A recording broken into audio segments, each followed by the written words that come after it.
Di depanku berdiri seorang yang barangkali aku sudah kenal benar. Mungkin juga tidak. Aku tidak tahu siapa namanya. Perawakannya sederhana. Ia tidak membawa apa-apa. Matanya juga hanya dua, dengan sorot yang biasa. Bahkan ia tersenyum manis dan mengatakan, "Apa kabar?" Tapi aku cemas.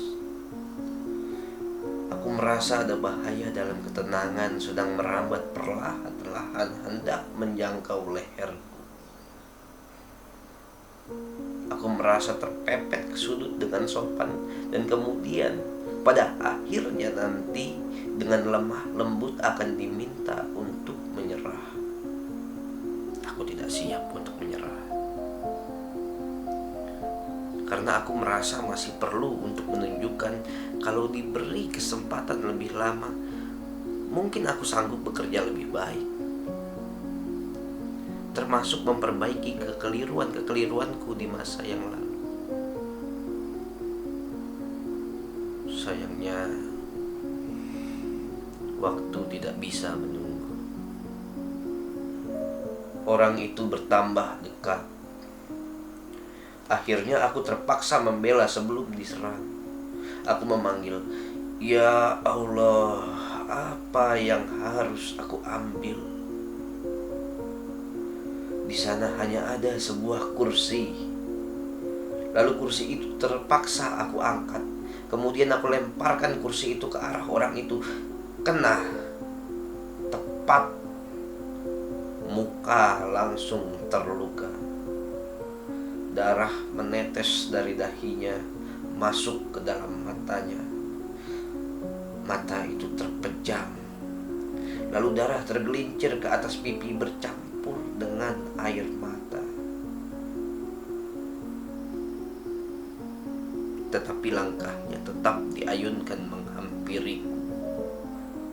Aku jadi panik. Aku berteriak minta tolong. Panik aku gapai telepon untuk memanggil polisi. Tapi ada orang yang bicara terus di dalam telepon. Dengan dongkol telepon itu aku lemparkan ke mukanya, tepat mengenai hidung orang itu. Hidung itu luka. Darah menetes dari hidung masuk ke dalam mulutnya. Mulut itu bergerak. Lalu dia meludah. Dahak yang kental. Aku mundur, merapat ke tembok. Dia mulai mendesak. Aku beringsut ke sudut. Sekarang aku coba untuk menendang, kemudian memukul. Setelah itu aku menggigit. Aku kalap. Aku ngamuk. Aku tak melihat apa-apa lagi. Orang itu sudah terlalu dekat. Baunya terasa.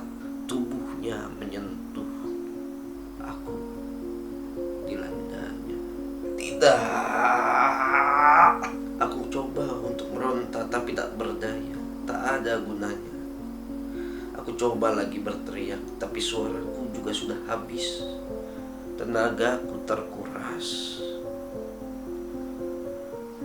Akhirnya orang itu masuk ke dalam tubuhku.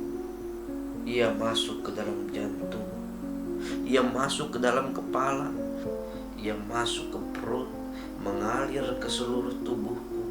Ia menusuk ke dalam sanubariku. Ia menjalari sukmaku. Aku menjerit dan melenting.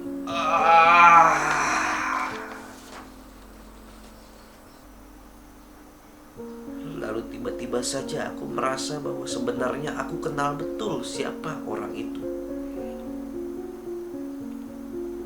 Tiba-tiba saja aku teringat masa mudaku. Lalu aku yakin benar bahwa orang itu adalah aku sendiri di waktu masih muda. Setelah aku yakin bahwa aku sebenarnya sedang menghadapi diriku sendiri, aku keluar lagi. Tapi sekarang aku melihat orang itu menjauh. Hanya punggungnya yang bidang saja yang nampak. Kepalanya menatap ke arah depan.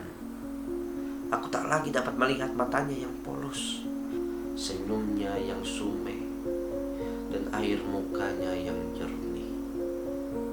Aku merasa seperti ditinggalkan. Akhirnya aku berseru-seru memanggil, "Kembali, kembali, kembali." Tapi orang itu tak kembali. Dia berjalan terus ke sana dengan langkah yang tetap. Aku pun menangis. Aku telah kehilangan seorang kawan yang tadinya aku kira musuh. Tapi tangis itu tak menghiburku. Baru semenit menangis, aku buru-buru mengangkat mukaku untuk mencari orang itu. Ternyata orang itu sudah lewat. Kemudian aku hanya bisa termenung.